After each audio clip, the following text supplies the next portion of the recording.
Breaking news చూస్తున్నాం. BRS నాయకుడు కడియం శ్రీహరి ఆ పార్టీకి గుడ్ బై చెప్పేస్తున్నారు. పార్టీ మారాలని నిర్ణయించుకున్న కడియం నిన్ననే తన కుమార్తెను ఎన్నికల బరిలోంచి తప్పించారు. వరంగల్ బీఆర్ఎస్ పార్టీ అభ్యర్థిగా కడియం కావ్య పోటీలో ఉండడం లేదని ప్రకటించారు. ఈ నేపథ్యంలో కడియం శ్రీహరి ఇంటికి కాంగ్రెస్ పార్టీ తెలంగాణ వ్యవహారాల ఇన్ఛార్జి దీపాదాస్ మున్షి వెళ్లారు. కాంగ్రెస్ లోకి రావాలని కడియం శ్రీహరికి విజ్ఞప్తి చేశారు. అనంతరం మీడియాతో కడియం మాట్లాడుతూ తన శ్రేయోభిలాషులతో చర్చించి నిర్ణయం తీసుకుంటానని చెప్పారు.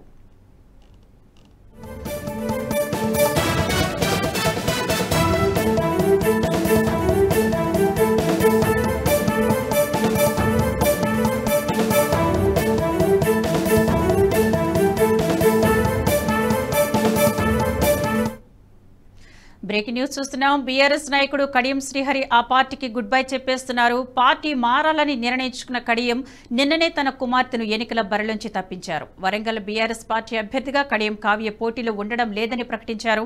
ఈ నేపథ్యంలో కడియం శ్రీహరి ఇంటికి కాంగ్రెస్ పార్టీ తెలంగాణ వ్యవహారాల ఇన్ఛార్జి దీపాదాస్ మున్షి వెళ్లారు. కాంగ్రెస్ లోకి రావాలని కడియం శ్రీహరికి విజ్ఞప్తి చేశారు. అనంతరం మీడియాతో కడియం మాట్లాడుతూ తన శ్రేయోభిలాషులతో చర్చించి నిర్ణయం తీసుకుంటామని చెప్పారు. ఇక ఇదే అంశానికి సంబంధించి మరింత సమాచారం మా ఎగ్జిక్యూటివ్ శివప్రసాద్ ఫోన్లో అందిస్తారు. శివప్రసాద్, చెప్పండి. కడియం శ్రీహరి ఆయన కుమార్తె కావ్య కారు దిగి కాంగ్రెస్ పార్టీలోకి చేరబోతున్నారు. ఒకవేళ కాంగ్రెస్ పార్టీలోకి చేరితే కనుక కడియం శ్రీహరికి ఎలాంటి ప్రాధాన్యత ఇవ్వబోతున్నారు? సమాచారం ఏంటి? విద్య ఇప్పటి వరకు మనం అనుకునే దాని ప్రకారం అయితే ఆయన ఇంకా పార్టీ ఎక్కడికి వెళ్ళాలి అనేది నిర్ణయించుకోలేదు అని చెప్పి ప్రెస్ కాన్ఫరెన్స్ లో ఆయన చెప్పినప్పటికీ కూడా ఆయన ముందే కాంగ్రెస్ లోకి వెళ్ళాలని డిసైడ్ చేసుకున్నారు. ఆయన కుమార్తెని కూడా ముందే తీసుకెళ్లాలని నిర్ణయించుకున్నారు. ఆ మేరకే ఆమె రాజీనామా చేసింది. ఎంపీ స్థానం ఏదైతే బీఆర్ఎస్ ఇచ్చిందో ఆ ఎంపీ స్థానాన్ని నేను తీసుకోవడం లేదు, నేను రిజెక్ట్ చేస్తున్నాను అని చెప్పి లేఖ రాసింది కేసీఆర్ కి. అయితే కాంగ్రెస్ పార్టీ అనౌన్స్ చేసినటువంటి 17 పార్లమెంటు స్థానాలకు సంబంధించిన దాంట్లో ఇంకా 4 స్థానాలు మిగిలే ఉన్నాయి. ఆ 4 స్థానాల్లో ముఖ్యంగా వరంగల్ అనేది కూడా ఒక ప్రధానమైనటువంటి స్థానం. వరంగల్, కరీంనగర్, ఖమ్మం ఇవన్నీ కూడా ఇంకా మిగిలే ఉన్నాయి. కాబట్టి ముందు అక్కడ ఆ స్థానంలో పోటీకి మేము ఒప్పుకుంటామనేటటువంటి నియమ నిబంధనల మీదే బీఆర్ఎస్ కి వాళ్ళు రాజీనామా చేసినట్టుగా మనం చెప్పుకోవాల్సినటువంటి పరిస్థితి ఉంటుంది.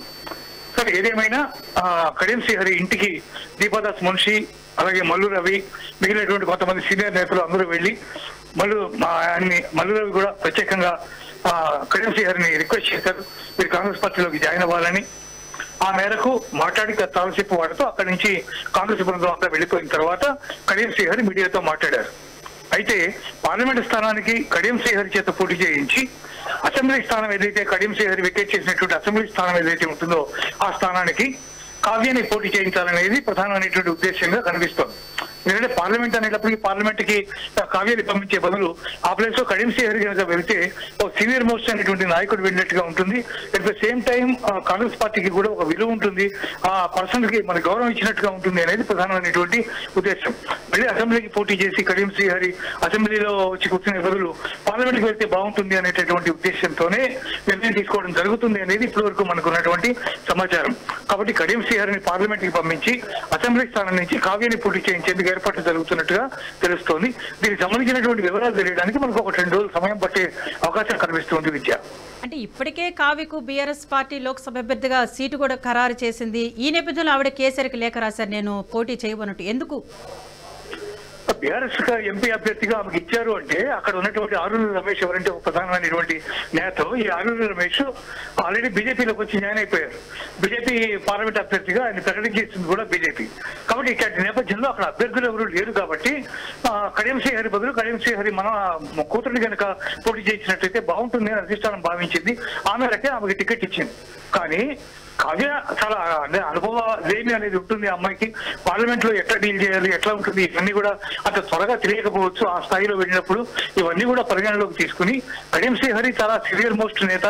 టీడీపీ స్థాపించిన నాటి నుంచి కూడా తెలుగుదేశం పార్టీలో ఉండి ఆ తర్వాత అక్కడి నుంచి ఈ బీఆర్ఎస్ లోకి వెళ్ళి బీఆర్ఎస్ లో ఇంతకాలం పాటు 10 సంవత్సరాల పాటు బీఆర్ఎస్ లో తను కూడా సీనియర్ నేతగా ఉండి ఆ తర్వాత అక్కడి నుంచి ఇప్పుడు మళ్ళీ కాంగ్రెస్ పార్టీలోకి జాయిన్ అవుతున్నారు. కాబట్టి ఒక అనుభవజ్ఞుడైనటువంటి నేత పార్లమెంటేరియన్ గా ఉంటే దాని ఇంపాక్ట్ డిఫరెంట్ గా ఉంటుంది. కాబట్టి కడియం శ్రీహరిని పార్లమెంట్ కి పోటీ చేయించి కావ్యాన్ని అసెంబ్లీకి పోటీ చేస్తే బాగుంటుందనేటటువంటి నిర్ణయం కాంగ్రెస్ పార్టీ తీసుకుంటున్నట్టుగా సమాచారం. ఇది నిజమైనా కాదా అనేది తెలియాలంటే ఇంకా ఒక 2 రోజులు మనం ఎదురు చూడాల్సినటువంటి పరిస్థితి ఉంటుంది. విద్య, అంటే ఇప్పుడు బీఆర్ఎస్ పార్టీ నుంచి ఎక్కువగా వలసలు వెళ్తున్నారు కంటే ఆ పార్టీ ఓడిపోతుందనే భయంతోనే అభ్యర్థులంతా పార్టీని వీడుతున్నారా? మనం ఆ విధంగా అనుకోవచ్చా?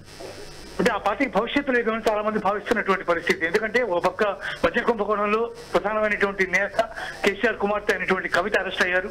మరోవైపు చూస్తే ఈ ఫోన్ ట్యాపింగ్ అనేది చాలా భయంకరమైనటువంటి ఒక పెద్ద విషవలయం లాగా మొత్తం అందరినీ చుట్టేస్తున్నటువంటి పరిస్థితి ఉంది. దీంట్లో అనేక మంది రాజకీయ నాయకుల పేర్లు కూడా దీంట్లో ప్రస్తావనకు వస్తున్నాయి.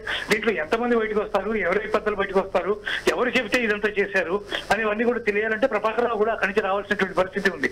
ప్రభాకర్ రావు కూడా అమెరికా నుంచి వచ్చిన తర్వాత అసలు ప్రభాకర్ రావు కాబట్టి ప్రభాకర్ రావు ఎవరి పేరు చెప్తాడు అనేది ఇంపార్టెంట్.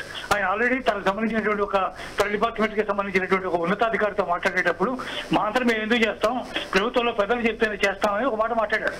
అంటే దాన్ని బట్టి ఏమిటి, ఎవరు అత్యధిక హైయెస్ట్ స్థానంలో ఉన్నటువంటి ఒక వ్యక్తిని సలహా ఇస్తేనే ట్యాపింగ్ చేశామనేది ఆయన ప్రధానమైనటువంటి ఉద్దేశం. రేపు విచారణలో కూడా ఆయన అదే చెప్పబోతారు. అలా చెప్పినప్పుడు నేచురల్ గా ఆ వ్యక్తుల పేర్లు బయటకు వస్తాయి కాబట్టి వాళ్ళకు కూడా అరెస్ట్ అయ్యేటటువంటి నిర్దేశం ఏర్పడుతుంది. అది ఎవరు చేశారు అనేది స్పష్టం కావాల్సినటువంటి పరిస్థితి ఉంది. ఇట్లాంటి నేపథ్యంలో బీఆర్ఎస్ ఒక పక్క స్కాముల్లో ఇరుక్కుపోతోంది, మరోవైపు పార్టీ చాలా దారుణంగా అసెంబ్లీ ఎలక్షన్స్ లో ఓడిపోయింది.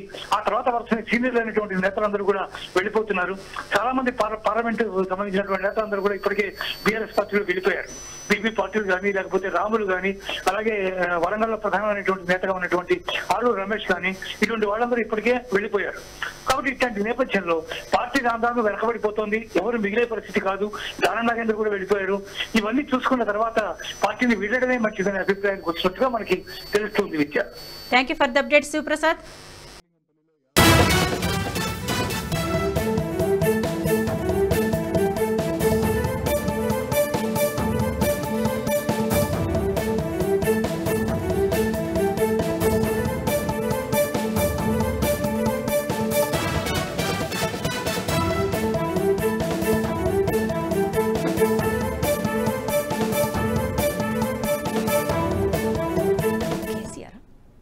ఈ వీడియో మీకు నచ్చినట్టయితే లైక్ చేయండి, 10 మందికి షేర్ చేయండి. అలాగే కామెంట్ల రూపంలో మీ అభిప్రాయాలను మాతో పంచుకోండి. Nationalist hub group of channels ను సబ్స్క్రైబ్ చేసుకుని తెలుగునాట జాతీయవాద జర్నలిజాన్ని ప్రోత్సహించండి. ఈ వీడియో కింద ఉన్న బెల్ ఐకాన్ పై క్లిక్ చేయడం మర్చిపోవద్దు.